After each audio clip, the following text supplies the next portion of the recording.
كمية علامات الاستفهام حوالين مسلسل ازاي بقى من ساعة ما اخر حلقة نزلت لحد النهاردة ما بتخلصش. كله بيسأل وكله مستني وكله عايز المسلسل يكمل، مش عشان هو اقوى مسلسل في الدنيا ولا عشان الناس هتفرقع يعني من الوطنية، عشان يبقوا منتظرين مسلسل مخابراتي انتظار مميت بالشكل ده. الموضوع مش كده خالص، لا هو الحوار كله في القفلة. العمل سحلنا في احداثه طول 30 حلقة وقعد يدي وعود بسخونة الاحداث مع الوقت، واصبروا عليها شوية وهتشوفوا لحد ما فعلا صبرنا. لكن في الاخر شفنا قدامنا المنظر المستفز ده. تعالى نفتكر مع بعض احداث اخر حلقة من المسلسل، يعني نعمل انعاش للذاكرة كده، ده لو انت شفته من بدري. اما لو ما شفتوش حاسب عشان هيبقى في حرق كامل للاحداث. بص هتلاقي الدقيقة والثانية اللي هخلص فيهم كلام عن الحلقة قدامك، روح لهم بقى. في الحلقة دي عمر صلاح الدين طه اللي هو كريم عبد العزيز بيكون وصل لمكانة عالية وسط جهاز الموساد في اليونان، وهناك بقى واثقين فيه نوعا ما يعني، فكشفوا له الراس الكبيرة بقى والرئيس اللي مدور العملية كلها من اول المسلسل. وبكده يبقى اتحقق الجزء الاول من خطة عمر، او الجزء الوحيد اللي كلفوا بيه شريف منير في المسلسل، وهو كشف خلايا الموساد في اليونان وفي اتينا خصوصا. كده يكون جهاز الموساد في اتينا انكشف تماما قدام المخابرات ومفيش اي مشكله وعمليه السباق ماشيه. ال 30 حلقه اللي قضيناهم مع العمل كان اهم لحظات فيهم بعد لحظات التجنيد هي اللحظات دي. قضينا بقى الحلقه الاخيره مع عمر وساره اللي كان المفروض انها بتساعد العرب وبتقف جنبهم، بس طلع الموضوع عكس كده، لحد ما عمر نجح في انه يقول معلومه ان ساره جاسوسه للمخابرات بعد الهروب من المراقبه ومخالفه التعليمات طبعا، وبتوصل المعلومه بالفعل. وبنكمل الحلقه مع ساره وعمر وباقي الشخصيات التانيه لحد ما ساره بتقول لعمر انهم عايزين يطلعوا رحله على جزيره كده ويتفسحوا شويه قبل ما يسافر على مصر. السفريه اللي كان سببها ظاهريا ان عمر عايز يرجع يكمل شغله مع اللواء جلال، وكمان يشوف نظام الكاميرات المستورده من اليونان واللي بعتتها ساره، وده اللي كان كله فاكر انه هيحصل. يعني هو كان عايز يرجع مصر ويتقابل مع المخابرات عشان يحكي لهم تفاصيل ادق واكتر. المهم بيوافق عمر انه يطلع معاها الرحله وبيروحوا مع بعض وبيسافروا للجزيره. لكن في اخر الحلقه وهم لسه في المطار بنكتشف ان عمر جاي الجزيره دي عشان يسافر من خلالها لمكان تاني، وساره بتقول اخر كام كلمه قبل ما التترات تنزل، لكن بتنزل معاها صاعقه على عمر وعلى كل اللي شافوا المسلسل. يلا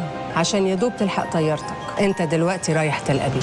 وكل الهري اللي هريته ده بقى يوصلنا للمشهد الرخم اللي اتكلمنا عنه في الاول خالص، الى اللقاء في الجزء الثاني من الزيبق. اللقاء اللي النهارده وبعد 7 سنين الله اعلم هيحصل امتى. سنين بتعدي واعمال بتتعمل وبتنجح وبتفشل وبتتوقف، ومشروع الزيبق 2 ما تنفذش وما تقدمش خطوه لقدام حتى. طب ما طالما هيقف بالشكل البايخ ده يسحلنا معالي على الفاضي، كان ليه من الاول اصلا؟ والفكره ان انت تيجي تدور على اسباب لده ما تلاقيش سبب مقنع او كلام تسمعه يدخل دماغك وتقول تمام ماشي. وده لان مفيش حد من اللي اشتغلوا على العمل من اول كريم وشريف منير لحد بتاع الشاي اللي في اللوكيشن اتسال على المسلسل وقال حاجه غير والله يا جدعان التكاليف والميزانيه والانتاج ومش عارف مين والكلام ده. ادى الفرصه لبتوع نظريه المؤامره انهم يطلعوا بهبدات كتير وكمان ينشروها بين الناس للاسف، زي ان اسرائيل ما عجبهاش المسلسل عشان بيشوه صورتهم ومش موافقين عليه، والدوله طوعتهم ولغت العمل عشان معاهده السلام اللي بينا، او ان الجزء الثاني اتمنع ببساطه بسبب المخابرات او احدى الجهات الاخرى عشان لقيوا ان هيبقى فيه حاجات مش هتعجبهم، فاهم؟ بس محدش لحد دلوقتي جه وقال ان المسلسل اتمنع بسبب جماعه ما هو ده اللي ناقص بقى، فاهم؟ ده اللي ما اتقالش. اهو اللي طلع الاشاعات دي هتلاقيه يا ابني ياخد الراجل اللي كان بيقول عادل امام هيسدد ديون مصر بس هيحط صوره على الجنيه. هي نفس المدرسه بالظبط ونفس الدماغ وللاسف نفس الانتشار تقريبا. احنا لو خدنا الهبد ده وفصصناه هبده هيبان قد ايه هو فارغ وملوش اساس. لو قلنا ان فرضا ولاد قماشه المطبخ اتقمصوا من المسلسل والكلام ده، فهي ما توصلش انهم يلغوه خالص، مستحيل. هو اللي بدأ الاشاعه دي طيب يعني اول واحد قالها ما جاش في باله حاجه بسيطه كده، وهي ان معاهده السلام معموله من السبعينات مثلا، ومعظم اعمال الجاسوسيه والمخابرات في السينما والدراما المصريه اتعملت بعد كده بعد المعاهده، واعمال كانت ولا زالت اكتر شهره وتاثير من الزبق كمان بالمناسبه. اللي هو يعني هم هيركزوا على المسلسل الحزين ده ويسيبوا اشهر مسلسل مخابرات في بلدك رأفت الهجان؟ مش معقوله. اللي هو المفروض ما حدش يقول الكلام ده بصوت عالي لو فرضا مقتنع بيه، يتكسف، لان اقتناعك التام بموضوع زي ده حاجه تكسف بصراحه. واللي يكسف اكتر النظريه التانيه، هي فعلا نظريه، دول غلبوا نظريات المؤامره ونظريات ستدمر طفولتك. ما اصل يعني ايه برضه ان المخابرات ما وافقتش على المسلسل؟ ما هم اللي ادوا له الضوء الاخضر في الاول انه يتعمل. لا اصل ايه هم كانوا راضيين عن الجزء الاول، لكن لما التاني بقى اتكتب ومش عارف ايه قال لك لا ده في حاجات مش عجبانا. بس يا حبيب قلبي اللي طلعت الاشاعه انت نسيت حاجه، هي ان المسلسل اصلا ومن الاول كان متخطط انه يبقى جزئين. الجزء التاني اتكتب بعد كده ماشي تمام، لكن المشروع بالكامل بالخطط بتاعته كان في جيب المخابرات من الاول. وبرضه هتلاقيهم حاطين قوانينهم، يعني اعمل ده وما تعملش ده، وده هينفع وده ما هينفعش، دي حاجه ما تفوتهمش يعني. وبما ان الحاجه الوحيده اللي خلصت من المسلسل هي الكتابه، فالسيناريست مش هيغامر بمجهوده يعني، ودي ما فيهاش مجال للنقاش حتى. لا يعني لا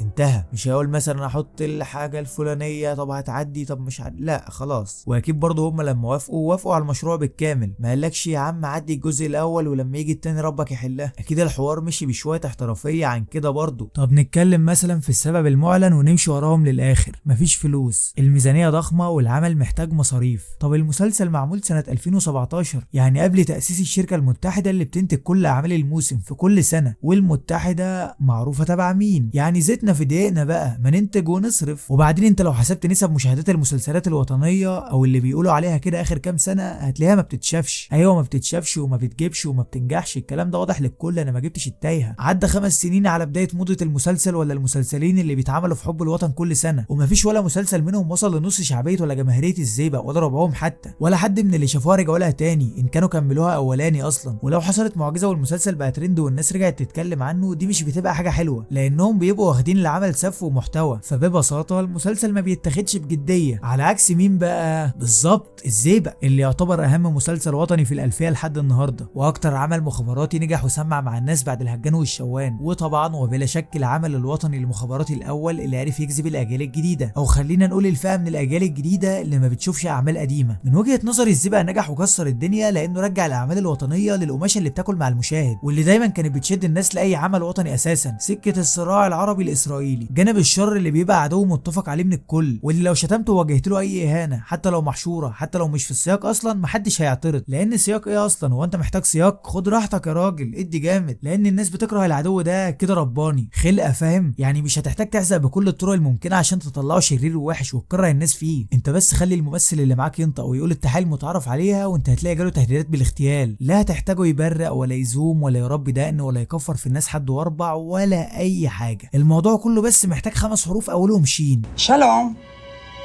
כן, מה שלומך?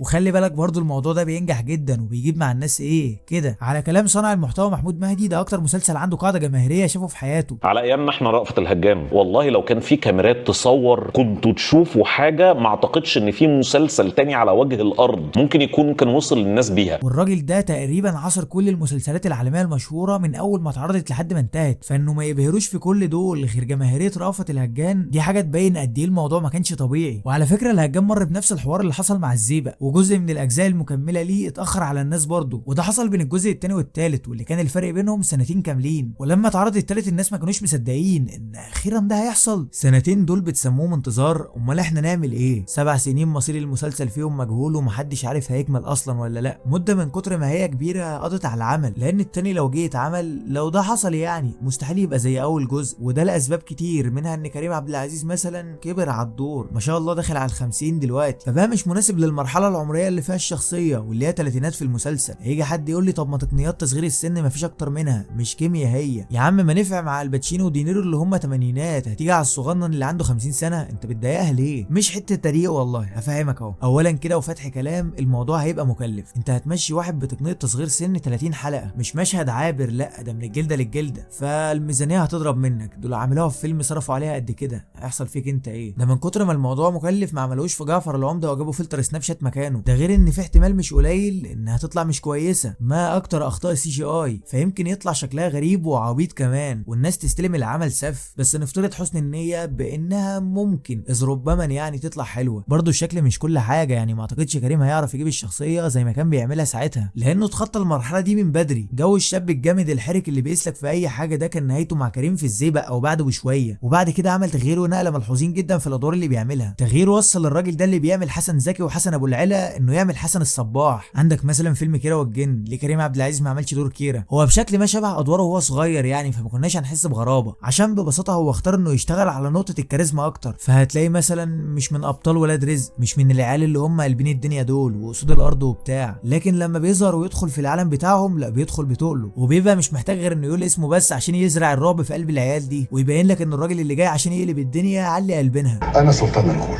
فحته انه لسه هيطلع بدور الشاب الصايع الخفيف اللي ماشي ينكش في العالم ده يمكن تبقى غريبه شويه ومش مقبوله كمان عند بعض الناس. فتفتكر انه هيعرف يجيب دور شاب 30 في الزيبق 2 لو اتعمل؟ ده موضوع نسيبه للمناقشه في تعليقات الحلقه. انزل يا معلم قول لي رايك ونتناقش ونتكلم وكده يعني. وما تفهمش من كلامي ان كريم عبد العزيز المشكله الوحيده، بعيدا عن كريم حتى المسلسل اصلا محتاج ممثلين، مش اللي هو ناس بيعرفوا يمثلوا، لا المسلسل محتاج ممثلين بجد، لان للاسف 20% من النجوم اللي اشتغلوا على المسلسل اتوفوا في الكام سنه اللي فاتت، وادوارهم كانت اساسيه ومحدش فيهم تقريبا ينفع يتشال او يتهمش، لان اكيد معظمهم كانوا موجودين عشان حاجه. وفيات المسلسل ده كتير، فيعني ربنا يرحمهم. وفي ممثلين اشتغلوا على الجزء الاول وموجودين فعلا في الحياه، لكن هنحتاج نغيرهم، زي انك هتحتاج تجيب ممثله تانية بدل ريهام عبد الغفور، واللي اعتذرت عن المسلسل في وقت اول تحضير للجزء الثاني بسبب ان شخصيتها مش هتتطور خالص في الجزء ده، وهتفضل زي ما هي من الاول للاخر، وده خلاها تتقفل من المسلسل وما تحبش انها تكمل. ففي الدور ده برضه هنحتاج ممثله تانية، زي ما برضه محتاجين طفل جديد في دور ابن عمر، لان الطفل اللي هنا كبر على الدور هو كمان. يعني نقدر نقول ان مع الاسف كل الادوار اللي موجوده في مصر محتاجه ممثلين تانيين، اصلك مش هينفع تشيلهم برضه، ما ينفعش تهمشهم. الفكره انك ما تفهمش ايه اللي وصلنا لكده اصلا. لو جيت تبص للخطه اللي معموله للمسلسل من قبل حتى ما يتعرض، هتلاقي الموضوع مبشر جدا. هم كانوا ناويين يعملوا المسلسل على جزئين من الاول، ويمكن 3 كمان، وكان الصرف عليه مش مؤثر في اي حاجه، لدرجه ان الميزانيه اتخطت ل 100 مليون جنيه. المسلسل كان بيتخدم عليه من جميع النواحي، ومفيش اي تقصير من اي جهه، والشغل ده ما راحش على الارض. يعني المسلسل نجح لما نزل، ما فشلش. كان في بس شويه كلام سلبي عنه في الاول بسبب بطء رتم الاحداث والاخطاء التاريخيه، لكن دي حاجات ما كملتش. الناس في الاخر المسلسل عجبها، يعني ما كانش تجربه سيئه لا انتاجيا ولا عند المشاهد، ونجح زي ما بقول لك. ففريق العمل اتحمسوا جامد للجزء الثاني. بدايه تصوير الجزء الثاني لاول مره كانت في اخر 2017، وفريق العمل كان معاهم 15 حلقه كاملين وجاهزين على التصوير، بس حسوا انهم مش هيلحقوا موسم رمضان 2018. قالوا خلاص مش ازمه، ناخد وقتنا عادي ومش شرط ننزل الموسم ده. فالعمل اتاجل. بعدها بكام شهر الكاتب طلع وقال انا خلصت كتابه المسلسل بالكامل. فالكتابه تمام اهو، التصوير اخباره ايه؟ يقف فتره وبعدين يرجع؟ ده كده عظمه قوي. والصحف تقول عوده تصوير الجزء الثاني من مسلسل الزيبق، فيرجع يقف. يا لهوي على سنين السودا.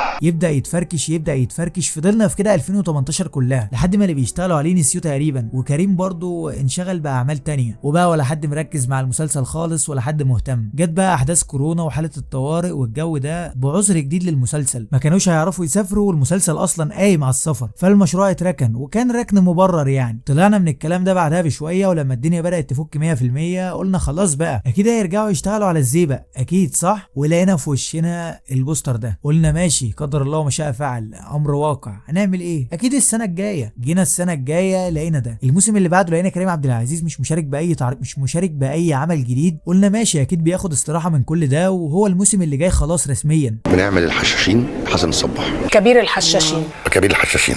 وهنا بقى انا شخصيا قلت شكلها ما فيهاش، وشكل المسلسل ده مستحيل يتعمل. وبدات بقى نسمع الوقت، لان ما كنتش شفته غير لما كان بيتعرض، ولما جت في بالي فكره الحلقه رحت شفته تاني. وما انكرش ان شغف الانتظار اللي كان مات عندي من زمان اتجدد تاني بعد اعاده المشاهده. المسلسل جامد رغم انه ما كملش، ورغم كمان شويه العيوب والمشاكل اللي فيه، ودي حاجه لازم نعترف بيها. يعني في اخطاء وفي مشاكل، مليان مشاكل، وعادي يعني الخطا وارد، الكمال لله وحده. لكن رغم كل حاجه مسلسل الزيبق عنده قاعده جماهيريه كبيره، وناس كتير قوي يعني مستنياه، رغم انه وارد ما يتعملش. لكن جمهور المسلسل واللي انا منهم مفيش قدامه غير ان هو يستنى. عدى 7 سنين ويمكن يبقوا 8 ومش بعيد 9 كمان، واحنا مستنيين وهنستنى، وعندنا امل ولو 1% اننا نشوف الحلقه الاولى من الزيبق 2. الحلقه دي مجرد رساله حب من جمهور العمل لصناعه، والتاكيد ليهم اننا لسه مستنيين وهنستنى اكتر على فكره. فيعني ما تنسوناش بقى، وانت كمان ما تنساش تعمل لايك وسبسكرايب وتشوف القديم واستنى جديد وكده يعني. ما تنساش تعمل لي فولو على فيسبوك كمان لو مهتم.